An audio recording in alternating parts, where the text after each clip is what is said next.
কিরে এত সুন্দর কথা, এটা তো মানুষের কথা হতে পারে না, এটা নিশ্চয়ই কবিতা, কবির কথা। কিন্তু মোহাম্মদ এখন আবার পড়তেছে ওমা হুয়া বিকাউলি শায়ের, এটা কোনো শায়েরের কবির কথা নয়। কলিলাম মা তুমিনুন, অল্পই তোমরা ঈমান আনো। তার মানে আমার মনে যা আসলে মোহাম্মদ এটা টের পায়, মোহাম্মদ গণক। নাউজুবিল্লাহ পড়বেন না? মোহাম্মদ অনেক বড় মাপের একজন গণক। মানুষের হৃদয়ে কি চলে, মনে মনে কি ভাবে, মোহাম্মদ না দেখেও বলে দিতে পারে। ইন দা মিন টাইম বিশ্বনবী পরের আয়াতে পড়লেন ওয়ালা বিকাউলি কাহিনিন কলিলাম মা তাযাক্কারুন। এই আয়াতের অর্থ হলো এটা কোনো গণকের বানানো গণনা নয়, খুব অল্প সংখ্যক লোকই তোমরা উপদেশ হিসেবে এটাকে মানো। সুবহানাল্লাহ পড়েন। এবার আর ওমরে ফারুকের সহ্য হয় না, কি আজীব তামাশা। প্রথমে মনে করলাম কবিতা, মোহাম্মদ কয় কবি না, সে কবি না, এটা কবিতা না।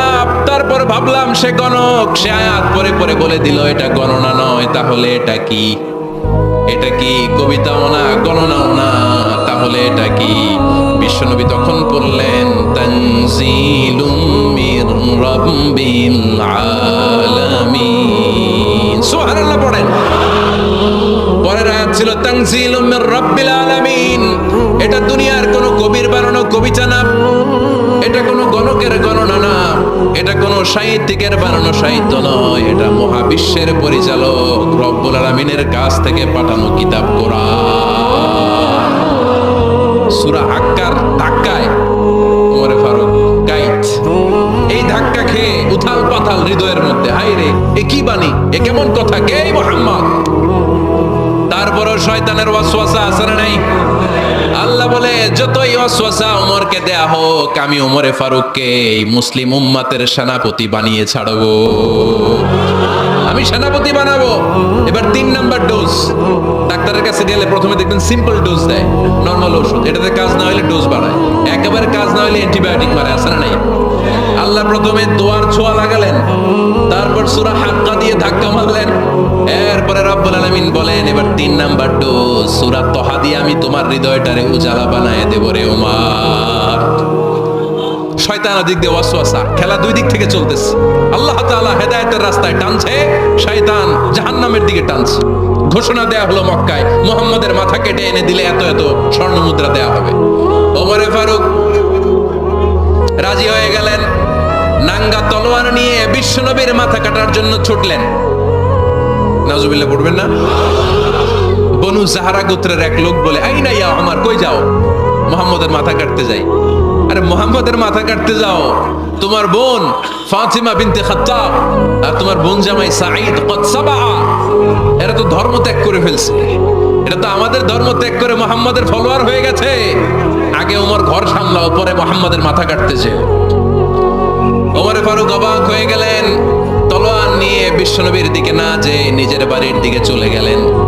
বিশ্বনবীর আপন বোন ফাতিমা বিনতে খাত্তাব, বোন জামাই সাঈদ আর খাব্বাব রাদিয়াল্লাহু তাআলা আনহু, 3 জন মিলে সূরা তহা তেলাওয়াত করছিলেন। পড়েন সুবহানাল্লাহ। মক্কায় লুকিয়ে লুকিয়ে দাওয়াত হতো। খাব্বাব রাদিয়াল্লাহু তাআলা আনহু একটা চামড়ার ফলকের মধ্যে সূরা তহার কয়েকটা আয়াত এনে ওমরে ফারুকের বোন আর বোন জামাইকে শিক্ষা দিচ্ছে, ট্রেনিং দিচ্ছে। সুবহানাল্লাহ পড়েন। লুকিয়ে লুকিয়ে ওমরে ফারুক যখন ঘরে চলে আসলেন, এরা তটস্থ হয়ে গেল। সাইয়েদনা খাব্বাব বিছানার তলায় লুকিয়ে গেলেন। ওমরে ফারুক বললেন দরজা খোলো।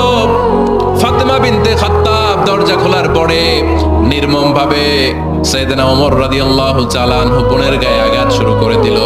বোন জামাইকে আহত করতে শুরু করলো আর বলতে শুরু করলো তোরা পাগল হলি কেন? কি আছে ওই মুহাম্মাদের মধ্যে? কি জাদু? সুবহানাল্লাহ পড়েন। পরিবর্তে আরম্ভ করলেন তহা মা আনজালনা আলাইকাল কুরআনা লিতাশকা, এই কোরআনকে আমি তোমাদের হতভাগ্য জাতি হিসেবে দুনিয়ায় থাকার জন্য পাঠাই নাই, এটা রব্বুল আলামিনের পক্ষ থেকে এসেছে। যারা রবকে ভয় করে তাদের জন্য আছে উপদেশ।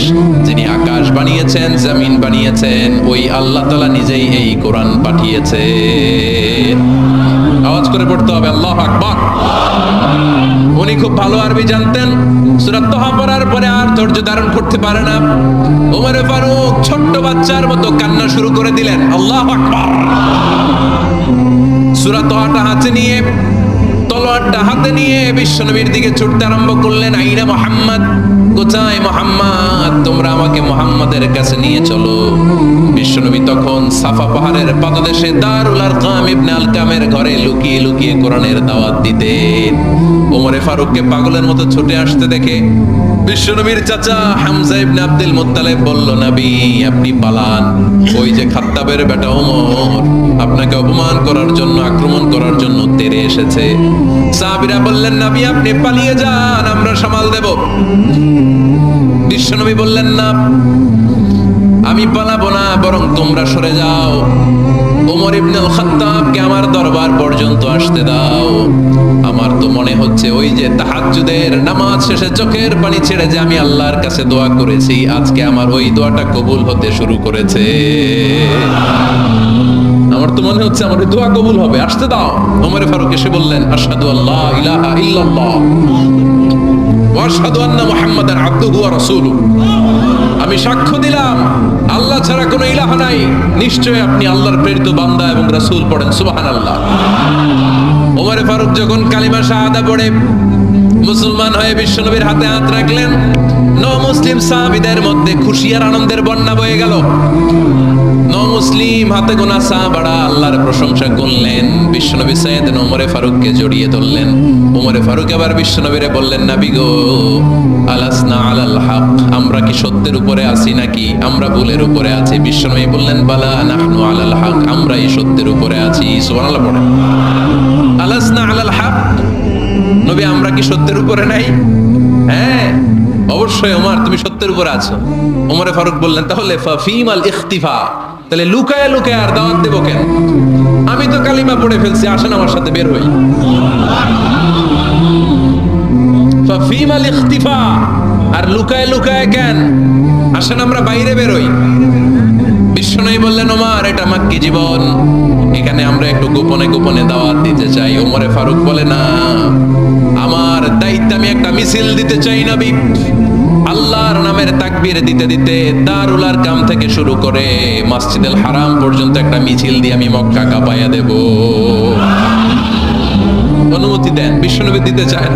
ওমর ফারুক অনেক বোঝানোর পরে স্বল্প পরিসরের একটা অনুমোদন পাওয়া গেল বিশ্বনবী সাল্লাল্লাহু আলাইহি ওয়াসাল্লামের কাছ থেকে। এই 11 জন নিয়ে আমি আল্লাহর নামের তাকবীর দেব। 2 লাইন করলেন। কয় লাইন? 2 লাইন। পেছনে 6 জন, আর এই লাইনের নেতা বানালেন বিশ্বনবীর চাচা হামজাকে রাদিয়াল্লাহু তাআলা আনহু। আর সামনে 5 জন, তার আগে দাঁড়ালেন উনি নিজেই। তাহলে 6 6 12। বললেন এই 2 লাইনই আমরা তাকবীর দিতে দিতে, বেশি না, এই দারুল আরকামের ঘর থেকে, আপনারা জানেন যে সাফা মারওয়া এখন যে সাই হয়, এই সাফার পাদদেশে ছিল দারুল আরকামের ঘর। উনি বললেন এখান থেকে ওই যে কাবার গিলাফ দেখা যায়, কাবার গিলাফ পর্যন্ত আমরা এই তাকবীর নিয়ে ওখানে যাব। সুবহানাল্লাহ পড়বেন না? ওখানে উনি দাঁড়িয়ে ছোট্ট একটা ভাষণ দিয়েছিলেন। উনি বলেছিলেন, মান আরাদা আন তাসকুলা উম্মু ওয়া ইয়াতামা ওয়ালাদু ওয়া তারমিলা যাওজাতুহু ফালিয়াসুদ্দানি। খেয়াল করে শুনেন, কান দুইটা খরগোশের কানের মতো খাড়া করেন। উনি এক বাক্যের একটা ভাষণ দিলেন। ভাষণ দিতে জানলে বড় ভাষণ দেয়া লাগে না। এক বাক্যের ভাষণ দিয়ে গোটা বিশ্বকে ঝাঁকুনি মারা যায়। চিল্লায় বলো ঠিক কিনা? ওমর ফারুক এক বাক্যের একটা ছোট্ট ভাষণ দিলেন। মান আরাদা আন তাসকুলা উম্মু, কে আছো মায়ের এই মক্কায়, কে আছো মায়ের বুক খালি করতে চাও? ইয়াতামা ওয়ালাদু, কে আছো বাচ্চাগুলারে, নিজের সন্তানগুলোরে ইয়াতিম বানাতে চাও?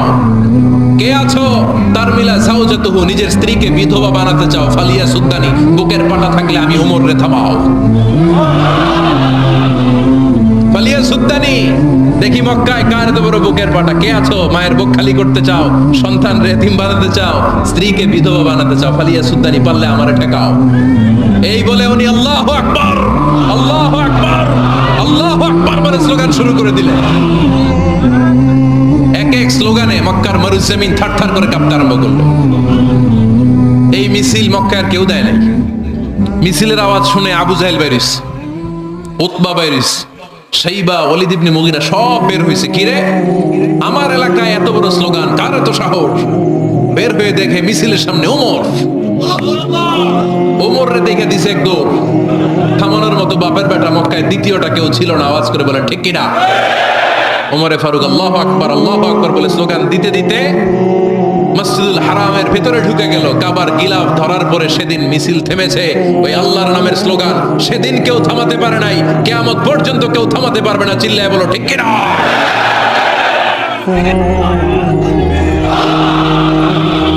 ওই রকম একটা ওমরের দরকার, আমাদের বেশি চাই না। জোরে বলেন ঠিক কিনা? দাও খোদা দাও আমায় আবার ওমর দারাজ দিল, দাও খোদা দাও আমায় আবার ওমর দারাজ দিল, দাও আলীর মতো বীর সেনানি, আলীর মতো বীর সেনানি জাগাতে নিখিল, দাও খোদা দাও আমায় আবার ওমর দারাজ দিল। সুবহানাল্লাহ পড়েন। একটা ওমর লাগবে, চিল্লায় বলেন কয়টা?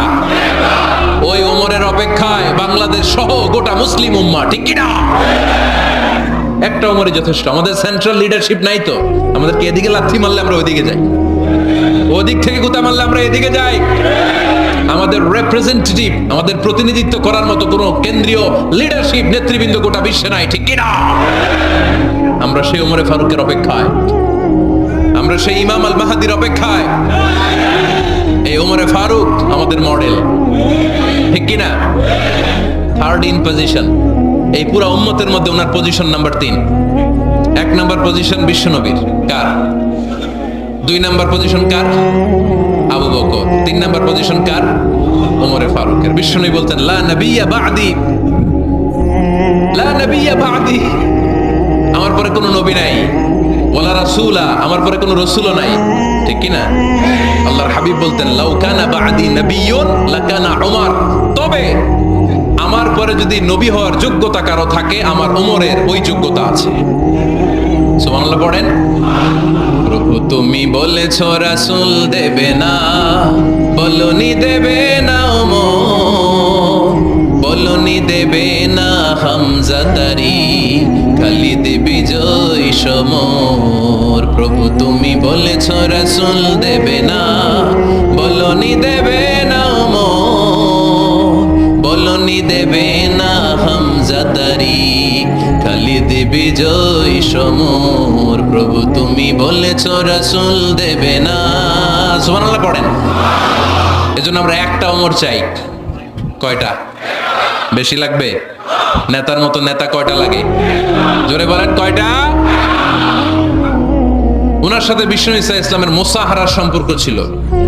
ওমরে ফারুক যে বিশ্বনবীর শ্বশুর এটা অনেকে জানেই না। ওমরে ফারুক রাদিয়াল্লাহু তাআলা আনহু বিশ্বনবীর শ্বশুর ছিলেন, এটা আজকে নতুন শুনছেন। কে কে হাত তোলেন? দেখছেন হুজুর? সঠিক বলছি না আমি? অনেকে আমরা জানি না। মাশাআল্লাহ, জানতে লজ্জা নাই, শিখতে লজ্জা নাই। লজ্জা হচ্ছে অজ্ঞতায় আর মূর্খতায়, ঠিক কি না? 4 খলিফার 2 খলিফা, ইসলামের 4 খলিফার 2 খলিফা বিশ্বনবীর মেয়ের জামাই, আর বাকি 2 খলিফা বিশ্বনবীর শ্বশুর। সুবহানাল্লাহ পড়েন। সাইয়েদনা আলী রাদিয়াল্লাহু তাআলা আনহু, সাইয়েদনা উসমান যুন নূরাইন বিশ্বনবীর মেয়ের জামাই। উসমান রাদিয়াল্লাহু তাআলা আনহুর কাছে বিশ্বনবী 2 মেয়েকে বিয়ে দিয়েছিলেন। একজন মারা যাওয়ার পরে আরেকজন। বিশ্বনবী বলেছেন এরপরে আরেকটা থাকলে ওইটারও বিয়ে দিতাম। সুবহানাল্লাহ পড়বেন না? 2 জন ছিল মেয়ের জামাই আর 2 জন ছিল শ্বশুর। সাইয়েদনা আবু বকর শ্বশুর, বিশ্বনবীর স্ত্রী আম্মাজান আয়েশা রাদিয়াল্লাহু তাআলা আনহার বাবা। বিশ্বনবীর স্ত্রী আম্মাজান হাফসা রাদিয়াল্লাহু তাআলা আনহার বাবা ছিল সাইয়েদনা ওমর ফারুক। চিল্লায় পড়ে আল্লাহু আকবার। জান্নাতুল পজিশন না, সাইয়্যিদু কুহুলিল জান্নাহ। জান্নাতে যত নারীরা যাবে, নারীদের সর্দারিনী হবে সাইয়্যিদাতুনা ফাতেমা রাদিয়াল্লাহু তাআলা আনহা। এই ফরিদপুরের যত ইয়াং স্টারেরা তোমরা যারা জান্নাতে যাবে, তোমাদের লিডার হবে সাইয়েদনা হাসান আর হুসাইন রাদিয়াল্লাহু তাআলা আনহুমা। আর বয়স্ক মুরব্বীরা যারা জান্নাতে ঢুকবেন, আপনাদের লিডার হবে সাইয়েদনা আবু বকর আর সাইয়েদনা ওমর ফারুক রাদিয়াল্লাহু তাআলা। সুবহানাল্লাহ পড়তে পারলেন না? ওমর ফারুক এটা সাধারণ কোনো ক্যারেক্টারিস্টিক্স নয়। ওনাকে আল্লাহ তাআলা নলেজও দিয়েছেন, আবার দিনদারিও দিয়েছেন। আমার দিনী ভাইয়েরা খেয়াল রাখবেন, কোনো আলেমের মধ্যে বা কোনো নেতার মধ্যে যদি এই দুইটার সমন্বয় আপনি পান, যে তার জ্ঞানও আছে আবার দিনদারিও আছে, he belongs the knowledge and he belongs the তাকওয়া, সে গোটা বিশ্বকে জয় করে ফেলবে, ঠিক কি না? যার মধ্যে জ্ঞান আছে, যার মধ্যে তাকওয়া আছে, তারে কেউ থামায় রাখতে পারে? ওমরে ফারুককে এই 2 নেয়ামত দিয়ে ধন্য করেছে কে? সহিহ বুখারীর বর্ণনা, বিশ্বনবী সাহাবীদের সামনে একটা স্বপ্নের কথা বলছেন। বিশ্বনবী বললেন, আমি স্বপ্নে দেখলাম আমার আঙ্গুলের ফাঁকা থেকে দুধ বের হচ্ছে, আমি তৃপ্তি সহকারে দুধ খেলাম। খাওয়ার পরে দেখলাম আঙ্গুলের মধ্যে একটু দুধ লেগে আছে। আমার আঙ্গুলে অতিরিক্ত লেগে থাকা দুধটা আমি ওমরে ফারুকের মুখের মধ্যে লাগিয়ে দিলাম। সাহাবারা বললেন, ইয়া রাসূলুল্লাহ, ইয়া হাবিবাল্লাহ, মাযা আওয়ালতা বিহি, এই স্বপ্নের আপনি কি ব্যাখ্যা করলেন, আমরা তো বুঝলাম না।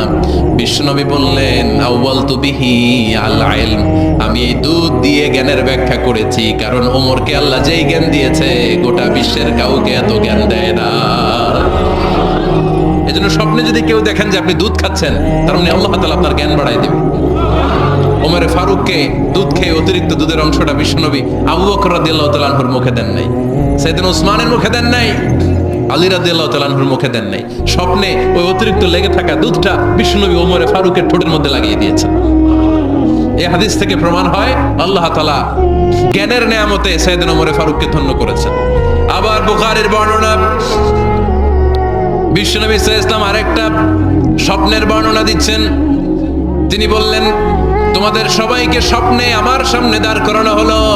আমি দেখলাম তোমাদের কারো জুব্বা নাভি পর্যন্ত, কারো জুব্বা হাঁটু পর্যন্ত, কারো জুব্বা টাকনু পর্যন্ত।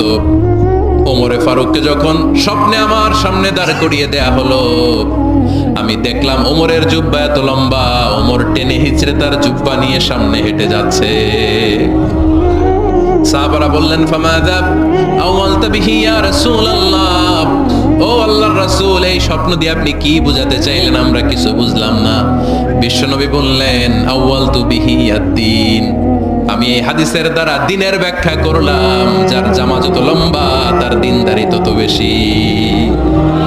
সুবহানাল্লাহ, আসতে পড়েন।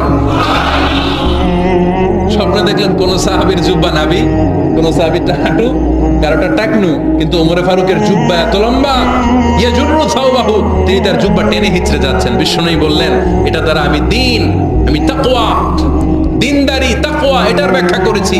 তার মানে ওমরে ফারুকের তাকওয়ার সামনে সব তাকওয়া পানি হয়ে যাবে। কোন সুবহানাল্লাহ। আল্লাহ তাআলা সাইয়েদনা ওমরে ফারুককে দ্বীনের জ্ঞান দিয়েছেন, তাকওয়া দিয়েছেন। কত বড় মুত্তাকি ছিলেন সাইয়েদনা ওমরে ফারুক। মদিনার সমাজে কয়জন মুনাফিক ছিল বিশ্বনবী ছাড়া কেউ বলতে পারতেন না। বিশ্বনবী কোন সাহাবীকে মুনাফিকদের লিস্ট দিয়ে যান নাই, একজন সাহাবী ছাড়া। দেখি কেউ বলতে পারেন কিনা ওই সাহাবীর নাম? কি নাম? হুযায়ফা ইবনুল ইয়ামান রাদিয়াল্লাহু তাআলা আনহু। ওনাকে বলা হতো সাহিবু সিররি রাসূলিল্লাহ, আল্লাহ রাসূল সাল্লাল্লাহু আলাইহি ওয়াসাল্লামের গোপন তথ্যের ধারক বাহক। সুবহানাল্লাহ পড়বেন না? বিশ্বনবী ইন্তেকালের আগে মদিনার সমাজে মোট কয়জন মুনাফিক আছে, এই তথ্য আবু বকরকে বলেন নাই, ওমর রাদিয়াল্লাহু তাআলা আনহুকে বলেন নাই, উসমান রাদিয়াল্লাহু তাআলা আনহু, আলী রাদিয়াল্লাহু তাআলা আনহু, আশারাতুল মুবাশশিরিন বিল জান্নাহ কোন সাহাবীকে বলেন নাই। শুধুমাত্র কেবলমাত্র একমাত্র হুযায়ফা ইবনুল ইয়ামান রাদিয়াল্লাহু তাআলা আনহুর কাছে মুনাফিকদের লিস্টে বিশ্বনবী দিয়ে গিয়েছেন। সুবহানাল্লাহ পড়েন। মদিনায় কারা কারা মুনাফিক কেউ জানতো না হুযায়ফা ছাড়া। কে ছাড়া? নামটা আজকে মুখস্থ করেন, যাতে অন্য কোনো ওয়াজে কেউ জিজ্ঞেস করলে বলতে পারেন। মুনাফিকদের লিস্ট যে সাহাবীর কাছে বিশ্বনবী দিয়ে গিয়েছিলেন, সাহাবীর নাম কি? নাম? উনি জানতেন মুনাফিক কারা। দেখেন ওমরে ফারুকের তাকওয়ার লেভেলটা কত হাই। ওমরে ফারুক একদিন হুযায়ফা রাদিয়াল্লাহু তাআলা আনহুর কাছে গেলেন, যে বললেন, হুযায়ফা, বিশ্বনবী ইন্তেকালের আগে মুনাফিকদের নামের লিস্টটা কারো কাছে দেয় নাই, আমার জানা নাই, সাইয়েদনা আবু বকরের জানা নাই, কোন সাহাবীর জানা নাই, তুমি ছাড়া। আমি তোমার কাছে জানতে চাই, আমি ওমরের নামটা ওই মুনাফিকদের খাতায় আছে কিনা আমার একটু বলো। আমার ওমরের নামটা ওই মুনাফিকদের লিস্টিতে একটু আছে কিনা, নামটা একটু বলো। যদি থাকে আমি ভালো হয়ে যাব, আমি নেফাকি দূর করে পাক্কা মুমিন হতে চাই। আমার নাম যদি মুনাফিকের লিস্টে থাকে আমি তো শেষ। হুযায়ফা চোখের পানি ছেড়ে দিয়ে বলে, আমিরুল মুমিনিন, কেমন প্রশ্ন করলেন আপনি? আপনি বিশ্বনবীর শ্বশুর, এই উম্মতে আপনার পজিশন 3 নাম্বার। আপনারে মুনাফিকরা ভয় পায়, শয়তান আপনারে ভয় পায়। আপনি জান্নাতে সব বয়স্ক লোকদেরকে নিয়ে জান্নাতের মধ্যে আগে আগে ঢুকবেন, কেমন করে মুনাফিকদের কাতারে আপনার নাম থাকতে পারে ওমর? সুবহানাল্লাহ পড়েন। বিনয়ী, কি তাকওয়া। হুজাইফাকে যে ধরতেন, হুজাইফা একটু বলো না আমার নামটা মুনাফিকদের লিস্টিতে আছে কিনা। উমরে ফারুকের যদি এই টেনশন থাকে যে আমি মুনাফিক হয়ে গেলাম কিনা, আমাদের এই টেনশন থাকার দরকার আছে না নাই? হ্যাঁ, যেন সব সময় আল্লাহর কাছে দোয়া করতে হবে, আল্লাহ তুমি নেফাকি থেকে আমাদেরকে বাঁচাও। আরো জোরে পড়েন আমিন। ওমরে ফারুক রাদিয়াল্লাহু তাআলা আনহু আমাদের সুপার হিরো। উনি কত বড় সুপার হিরো শুনেন। উনি জুমার খুতবা দিচ্ছেন, কি দিচ্ছেন? মসজিদে নববীতে। খুতবার মাঝখানে হঠাৎ বললেন, ইয়া সারিয়াতাল জাবাল, ইয়া সারিয়াত ইবনে সানিমিল জাবাল। এই কথা বলেই আবার খুতবা দিতে শুরু করলেন। ওনার এই ইয়া সারিয়াত ইবনে সানিমিল জাবালের সাথে আগের কথারও কোনো মিল নাই, পরের কথারও কোনো মিল নাই। জুমার নামাজের পর মুসল্লি সাহাবারা ধরলেন, বললেন, ইয়া আমিরাল মুমিনিন। খুতবার মাঝখানে হঠাৎ করে ইয়া সারিয়াত ইবনে সানিমিল জাবাল বলে আপনি চিৎকার করলেন কেন? আপনার এই বাক্যের সাথে আপনার খুতবার আগের বাক্যের কোনো মিল নাই, আপনার খুতবার পরের বাক্যেরও কোনো মিল নাই। এই কথা আপনি কারে বললেন, কারে উদ্দেশ্য করে বললেন? এই কথার তাৎপর্য কি আমাদেরকে বুঝিয়ে বলেন। ওমরে ফারুক বললেন, আমি যখন খুতবা দিচ্ছি আমি দেখতে পেলাম ওই যে কয়েক মাস আগে আমি আমার মুসলিম সেনাবাহিনী পারস্যে আক্রমণের জন্য পাঠিয়েছি বর্তমান ইরান। ইরানের ওই বিশাল এলাকাতে পারস্যে আমি আমার ব্যাটালিয়ন পাঠিয়েছি। আমি হঠাৎ করে দেখতে পেলাম আমার মুসলিম বাহিনীর সেনাপতি যুদ্ধের এক পর্যায়ে তার ডানে আছে উপত্যকা, বায়ে আছে পাহাড়। সে পাহাড়ি রাস্তা ছেড়ে দিয়ে উপত্যকার দিকে যেতে শুরু করেছে। আমি দেখতে পেলাম আমার মুসলিম বাহিনী যদি উপত্যকার দিকে ছুটে বেড়ায়, কাফির মুশরিকরা আমার মুসলিম বাহিনীকে কচুকাটা করে ফেলবে। তাই আমি এখান থেকে তাদেরকে কমান্ড দিয়ে বলেছি, ইয়া সারিয়াতাল জাবাল, উপত্যকার দিকে নয় পাহাড়ের দিকে যাও, তাহলেই তোমাদের বিজয় নিশ্চিত হয়ে যাবে। উপত্যকার দিকে যেও না, ইলাল জাবাল, ইলা সারিয়াতিল জাবাল, পাহাড়ের দিকে ছোট। সাহাবারা অবাক, ঘটনা কি? উনি বসে আছেন মদিনায় মসজিদে নববীর মিম্বারে দাঁড়িয়ে, উনি যদি ইয়া সারিয়াতাল জাবাল বলে, এটা কি ইরানে যাবে নাকি? ও মিয়া, তখনকার সময়ে বর্তমানের মতো মোবাইল ছিল নাকি? ইন্টারনেট ছিল নাকি? কিছু ছিল? খালি মুখে আমি যদি বলি ইয়া সারিয়াতাল জাবাল, এটা ইরানে যাবে, ইন্ডিয়ায় যাবে, ঢাকায় তো যাবে, ফরিদপুর শহরেই তো বসবে না, ঠিক কিনা? কিন্তু এটা আমিরুল মুমিনিন বিশ্বাসী সাহাবারা বিশ্বাস করে নিল। কিছু মুনাফিক ছিল, এরা কয় না জামেলাস, এটা তো সম্ভব না। এক কাজ করি, এই সেনাপতি যখন বিজয়ী বেশে মদিনায় ফিরে আসবে আর আমরা ধরবো। এরা দিন গুনতে লাগলো, এই সেনাপতি মুসলিম বাহিনী নিয়ে পারস্য জয় করে কবে ফিরে আসবে। এই মুনাফিকের দলগুলো কখনো সেনাবাহিনীকে অভ্যর্থনা জানাতে যেত না, কিন্তু এইবার সবার আগে মদিনার উপকণ্ঠে যে সেনাপতিদেরকে অভ্যর্থনা জানানোর জন্য ফুল নিয়ে রেডি। ফুল নিয়ে দাঁড়ায় সেনাপতি ঢুকার সাথে সাথে ধরছে, এই সেনাপতি কোত্থেকে আসছে? কয় পারস্য জয় করে আসছে। কয় এমন এমন দিন, জুমার দিন দুপুর বেলা যুদ্ধের মাঝখানে আমিরুল মুমিনিনের কণ্ঠের কোন কথাবার্তা শুনছো নাকি? সেনাপতি অবাক, কয় তোমরা জানলা কেমনে? শুনছি তো। সুবহানাল্লাহ পড়বেন না? আমরা যুদ্ধে একটা ভয়ঙ্কর অবস্থার মধ্যে ছিলাম। পেছন থেকে শত্রুরা আমাদেরকে আক্রমণ করতে শুরু করে দিল। ডানে যাব না বায়ে যাব, সামনে যাব নাকি পেছনে যাব, রাস্তা খুঁজে পাচ্ছি না। ডান দিকে ছিল আমাদের উপত্যকার রাস্তা, বাঁ দিকে ছিল পাহাড়ি পথ। আমরা সোজা পথ হবে মনে করে উপত্যকার দিকে ছুটতে আরম্ভ করলাম। হঠাৎ করে আমিরুল মুমিনিনের কণ্ঠ বজ্র কণ্ঠে আমার কানের মধ্যে ভেসে আসলো। আমার মনে হলো আমিরুল মুমিনিন কেমন যেন আমাকে কমান্ড দিচ্ছেন আর বলছেন, ইয়া সারিয়াতাল জাবাল, ডান দিকে উপত্যকার পথে নয়, তাড়াতাড়ি পাহাড়ের দিকে সৈন্যবাহিনী নিয়ে উঠে যা। পাহাড়ের দিকে, ডানে না। This is wrong track and this is the right track. ওই দিন যদি ওমরে ফারুকের ওই গাইডলাইন, আমিরুল মুমিনিনের কমান্ড যদি আমি না শুনতাম, আজকে বিজয়ের বেশে ফিরতেও পারতাম না, আমাদের চেহারাও তোমরা দেখতে পেত না। ওমরে ফারুকের ওই কমান্ড, ওই গাইডলাইন অদৃশ্য থেকে শোনার কারণে ওই পারস্যের মধ্যে আমাদেরকে সেই যুদ্ধে বিজয় দান করেছে কে? দিস ইজ ওমরে ফারুক, দিস ইজ ওমরে ফারুক। বিশ্বনবী বলছেন, ওমর মা লাকিয়াকা শাইতানু সালিকান ফাজ্জান ইল্লা সালাকা ফাজ্জান গায়রা ফাজ্জি কুমর। শয়তান ইবলিস যদি তোমার কোনো রাস্তা দিয়ে হাঁটতে দেখে, শয়তান ওই রাস্তা রেখে দিয়ে অন্য রাস্তা দিয়ে হাঁটে। This is our super hero সাইয়েদনা ওমর ফারুক রাদিয়াল্লাহু তাআলা আনহু। শুধু শয়তানই ভয় পেত না, মুনাফিকরাও ভয় পেত, জমের মতো ভয়। শুধু তাই না, আমাদের আম্মাজান বিষ্ণু ইসা ইসলামের স্ত্রীরাও ওমর ফারুককে ভয় পেতেন। সুবহানাল্লাহ কইবেন না? মাঝে মাঝে বিষ্ণু ইসা ইসলামের সাথে আম্মাজান আয়েশার ঝগড়া হতো, হতো না? আপনাদের ফ্যামিলিতে ঝগড়া হয়? হয় না? হয় না? কার কার দেখি? ওরে আল্লাহ, অনেক আল্লাহর ওলি আছে তো এই জায়গায়। ঝগড়া হয় না? কি কথা কয়, ঝগড়া হয় না বলে? বিশ্বনবীর ফ্যামিলিতে ঝগড়া হয়, আপনার ফ্যামিলিতে হয় না? মিষ্টি ঝগড়া। আর ও বিয়েই করে নাই।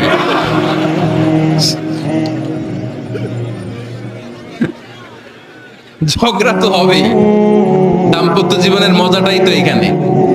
কখনো ঝগড়া, কখনো আনন্দ, একটু বৃষ্টি, একটু রোদ, একটু হাসি, একটু কান্না, ভালো লাগা ভালোবাসা শেয়ার করে নেয়া, মিলেমিশে একাকার হয়ে যাওয়া, ঠিক কি না?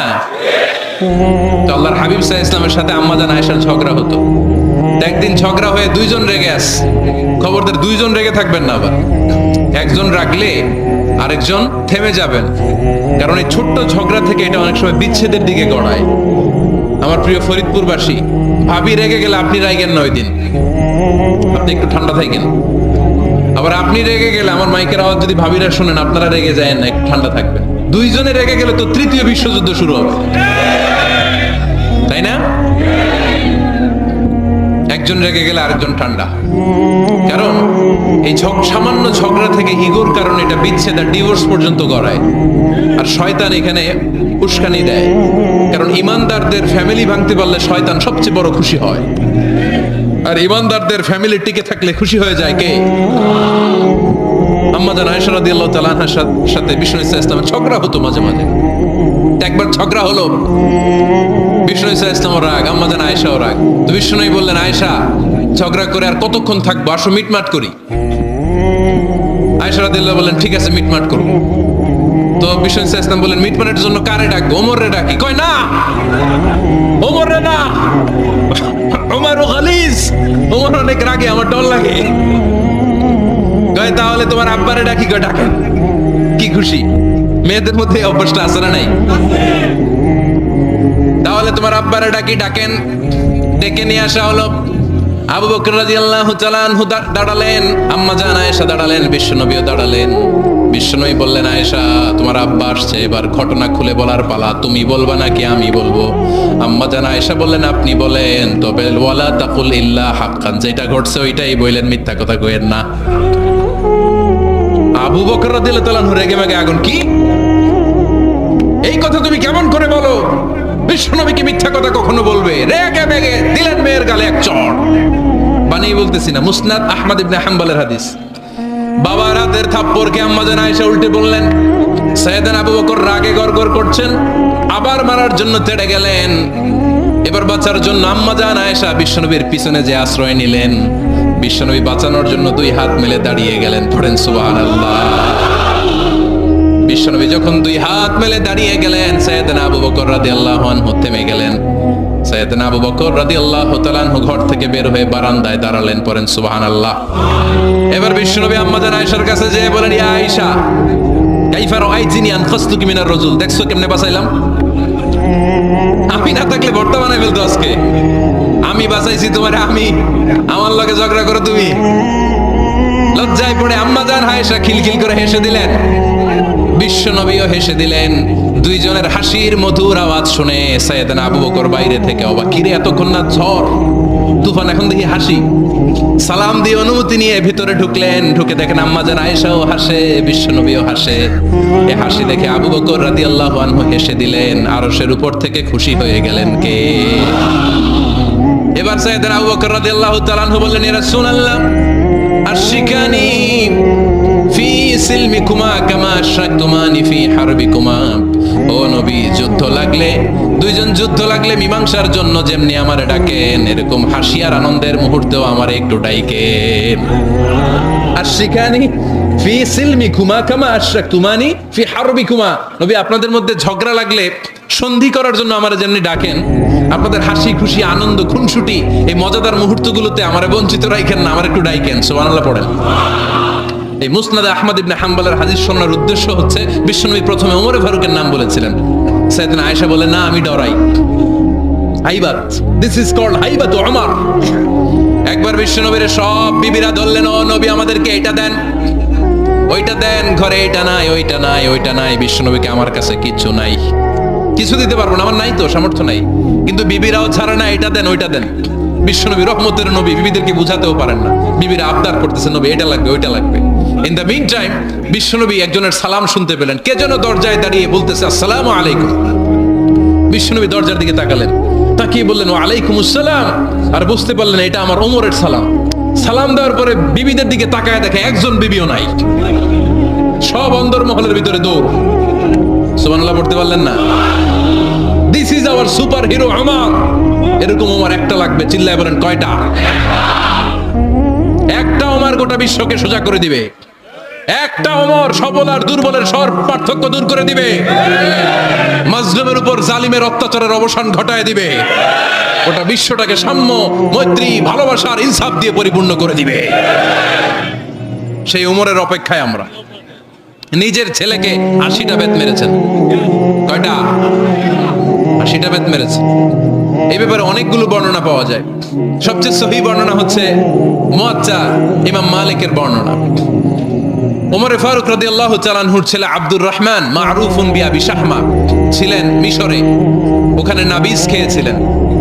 নাবিজ হচ্ছে আরব দেশের লোকেরা দুধের মধ্যে শক্ত খুরমা রাত্রেবেলা ঢেলে দিত। ঢেলে দিলে সারা রাত ওই খুরমার রসটা দুধের সাথে মিশে দুধটা লাল হয়ে যেত। এটারে সকালবেলা খেত, খুব সুস্বাদু, এটাকে বলে নাবিজ। কিন্তু এটা রাতে ভিজাইলে সকালেই খাইতে হয়, রেখে দিলে আবার একটু সমস্যা হয়, এটা অনেকটা তারির মতো হয়ে যায়, মাতলামি চলে আসে। তো ওমরে ফারুকের ছেলে নাবিজ খেয়েছেন, মদ খাননি, নাবিজ। কিন্তু নাবিজ খাওয়াতে সাকরান চলে এসেছে। সাকরান চলে আসাতে এটা যখন প্রমাণিত হয়েছে, আমর ইবনে আস রাদিয়াল্লাহু তাআলা আনহু ওনাকে 80 বেত মেরেছেন মিশরে। কয় বেত? নিয়ম হচ্ছে সবার সামনে, কিন্তু সবার সামনে না মেরে একটু গোপনে মেরেছে। এই তথ্য যখন ওমরে ফারুকের কাছে এসেছে, উনি বললেন না, মারতে হবে সবার সামনে, আলাদা মারলা কেন? ও মদিনায় ফিরে আসলে আমি আবার 80টা মারব। মদিনা ফিরে আসার পরে সাইয়েদনা ওমরে ফারুক ওই আগের 80টারে আর ধরেন নাই, নিজ হাতে আবার 80টা বেত মেরেছেন। এই বেত মারার 1 মাস পরে এই আবু শাহমা ইন্তেকাল করেছে। অনেক ঐতিহাসিক বলে এই বেতের আঘাতে মরেছে, কেউ কেউ বলেছে নিজের রোগের কারণে মরেছে। কিন্তু দিস ইজ দ্য ইনসাফ সিস্টেম অফ ওমর। নিজের ছেলে বলে ছেড়ে দেয় নাই। এখন নিজের ছেলে হইলে 7 খুন মাফ, নেতার ছেলে হইলে 10 খুন মাফ, এলাকার মোড়লের ছেলে হইলে 10 খুন মাফ। নো পার্সিয়ালিটি ইন ইসলাম। ইসলামে পার্সিয়ালিটি নাই। আপনি নেতার ছেলে হন, আপনি বিজনেস ম্যাগনেটের ছেলে হন, আপনি যেই হন না কেন, ইসলামের দৃষ্টিতে সবাই সমান। চিল্লায় বলেন ঠিক কিনা? বানু মখজুমিয়া গোত্রের এক নারী চুরিতে ধরা পড়ল। সাহাবারা বললেন, নবী, মদিনার সবচেয়ে ভেরি প্রেস্টিজিয়াস এন্ড ডিগনিফাইড ফ্যামিলির মেয়ে, আপনি হাত কাটেন না, কারণ ইসলামের নিয়ম চুরি করলে কি কেটে দাও? বিষ্ণু বললেন, বলো কি? হাত না কাটার জন্য তোমরা আমাকে রেকমেন্ড করছো? এটা আল্লাহর আইন। পৃথিবীর কেউ রেকমেন্ড করলো শোনার ক্ষমতা আমার নাই, কারণ আইনটা দিয়েছে কে? লাউ কানাত ফাতিমাতু বিনতি মুহাম্মাদিন সারাকাত লাকাতা মুহাম্মাদুন ইয়াদাহা। আরে বনু মাখজুমিয়া মেয়ে তো দূরের কথা, আমার কলিজার টুকরা ফাতেমাও যদি আজ চুরিতে ধরা পড়তো, তার হাত কেটে দিতে আমি 1 মিনিটও দেরি করতাম না। দিস ইজ ইসলাম। এই হচ্ছে ওমরে ফারুকের মানাকিব। এরকম ওমরে ফারুক কয়টা লাগবে? আওয়াজ করে বলতে হবে, কয়টা লাগবে? একটা লাগবে। এই সাইয়েদনা ওমরে ফারুক মদিনার প্রথম চিফ জাস্টিস ছিলেন। সর্বপ্রথম ওনার পরামর্শে সাইয়েদনা আবু বকর রাদিয়াল্লাহু তাআলা আনহু কোরআনকে সংকলন করেছেন। আমরা এই যে কোরআন পড়ি 30 পারা, আল্লাহর হাবিব সাল্লাল্লাহু আলাইহি ওয়াসাল্লামের সময় কি এরকম কোরআন ছিল নাকি? ছিল না। খেজুর পাতার মধ্যে, গাছের বাকলের মধ্যে, উটের বড় হাড্ডির মধ্যে আর পাথরের মধ্যে খোদাই করা কোরআন ছিল। সাইয়েদনা আবু বকরের সময়ে রাদিয়াল্লাহু তাআলা আনহুর সময় যুদ্ধ হলো, 70 জন হাফেজ সাহাবী ইন্তেকাল করলেন। সাইয়েদনা আবু বকর রাদিয়াল্লাহু তাআলা আনহুকে ডেকে ওমর ফারুক বললেন, ও আবু বকর, এইভাবে হাফেজে কোরআন সাহাবীরা যদি দুনিয়া থেকে বিদায় হয়ে যায়, আল্লাহর কোরআনও তো বিদায় হয়ে যাবে। আমার পরামর্শ হলো আপনি সব বয়োজ্যেষ্ঠ সাহাবীদেরকে একসাথে করে কোরআনের সব কাগজগুলোকে একসাথে করে একটা নির্ধারিত কপির মধ্যে কোরআনকে সংকলন করে ফেলেন। সাইয়েদনা আবু বকর বললেন, যেটা আমার নবী করেন এটা আমি কেমনে করি? কিন্তু ওমর ফারুক নাছোড়বান্দা বলে, না, এটা করলে কোনো খারাপ হবে না, ভালোই হবে। মুসলিম উম্মার জন্য এক জায়গায় কোরআন সন্নিবেশিত থাকবে, আপনি করেন।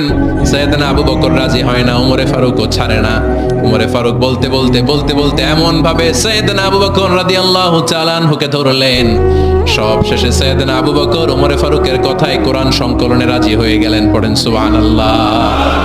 উনি বললেন, ওমর যখন আমাকে বারবার বুঝাতে লাগলো, আল্লাহ তাআলা আমার হৃদয়টা ওমরের কথা শোনার জন্য খুলে দিলেন। আল্লাহ তাআলা কেমন যেন আমাকে ইলহাম করলেন, আবু বকর করো, এই কাজের মধ্য দিয়ে আমি আমার কোরআনকে গোটা বিশ্বে জীবিত রেখে দেব। This is Umar. এই যে আমরা হিজরি সনের যে আমরা গণনা করি, এই হিজরি সনের প্রবর্তক হচ্ছে সাইয়েদনা ওমরে ফারুক। সুবহানাল্লাহ নাই? সাইয়েদনা ওমরে ফারুক এই হিজরি সনের গণনা শুরু করেছে। সাহাবারা বলল, আমিরুল মুমিনিন, খ্রিস্টানদের ঈসাই সন আছে, আমাদের মুসলমানদের কোনো সন নাই। আমাদের একটা সন থাকলে আমাদের জিজিয়া নিতে, আমাদের যাকাতের টাকা উত্তোলন করতে অনেক সুবিধা হবে। ওমর ফারুক বললেন, তাহলে কোন সালকে হিজরি, কোন সালকে মুসলিম সাল হিসেবে আমরা ঘোষণা দিতে পারি? একজন বলল, আমার নবী যেই সালে জন্মগ্রহণ করেছেন ওই সালে। ওমর ফারুক বললেন, না, আমার নবীর জন্ম আমাদের জন্য খুশির দিন, কিন্তু এটা আমাদের জন্য প্রেরণা নয়। প্রেরণা নবীর কাজে, ঠিক কিনা? আরো কিছু সাহাবারা বলল, তাহলে যেই সালে আমার নবী ইন্তেকাল করেছে ওইটারে প্রথম সাল ধরেন। ওমরে ফারুক বললেন, না, যেদিন তিনি ইন্তেকাল করেছেন এটা আমাদের দুঃখের দিন, এটা আমাদের প্রেরণা নয়। আমাদের প্রেরণা হচ্ছে বিশ্বনবীর ত্যাগ, তিতিক্ষা আর কাজের মধ্য দিয়ে। জোরে কোন ঠিক কিনা? ওমরে ফারুক বললেন, যেদিন বিশ্বনবী ইসলাম রক্ষায় নিজের মাতৃভূমি ছেড়ে মক্কা থেকে মদিনায় গিয়েছেন, ওই দিনটাকে হিজরি প্রথম দিন ধরে আমরা হিজরি সাল গণনা করে শুরু করে দিব। ওইটাই হচ্ছে হিজরি সন। সেখান থেকে হিজরি সনের প্রবর্তন করেছেন সাইয়েদনা ওমর ফারুক রাদিয়াল্লাহু তাআলা আনহু। এই যে স্টেট গভর্নমেন্ট, এই যে প্রিজন, জেলখানা, ক্যান্টনমেন্ট, সচিবালয়, গণভবন, বঙ্গভবন, মুক্তিযোদ্ধাদের ভাতা, রাষ্ট্রীয় ভাতা, এই সব নিয়ম কানুন সাইয়েদনা ওমর ফারুক তার রাষ্ট্রীয় আমলে তিনি নিজে করেছেন। চিল্লায় পড়েন আল্লাহু আকবার। মুসলমানদের আলাদা কারেন্সি, নিজস্ব মুদ্রা ব্যবস্থা নিজে চালু করেছেন। সৈনিকদের মধ্যে যারা বিবাহিত, প্রতি 6 মাস অন্তর অন্তর 1 মাসের ছুটি কাটাতে তারা ফিরে আসবে, সাইয়েদনা ওমর ফারুক চালু করেছেন। চিল্লায় আওয়াজ করে পড়েন আল্লাহু আকবার। এই যে আমরা 20 রাকাত সালাতুত তারাবি পড়ি রমাদানে, পড়েন না আপনারা? এটা সাইয়েদনা ওমর ফারুক চালু করেছেন। সুবহানাল্লাহ পড়তে পারলেন না? কোরআনে মোট 22টা আয়াত আছে যেখানে সাহাবারা ইনডিসিশনে ভুগছিলেন। বিশ্বনবীর মত একটা, ওমর ফারুকের মত আর একটা। এই 22 জায়গায় আল্লাহ তাআলা বিশ্বনবীর মতের পক্ষে আয়াত নাজিল না করে ওমর ফারুকের মতের পক্ষে কোরআনের আয়াত নাজিল করেছেন।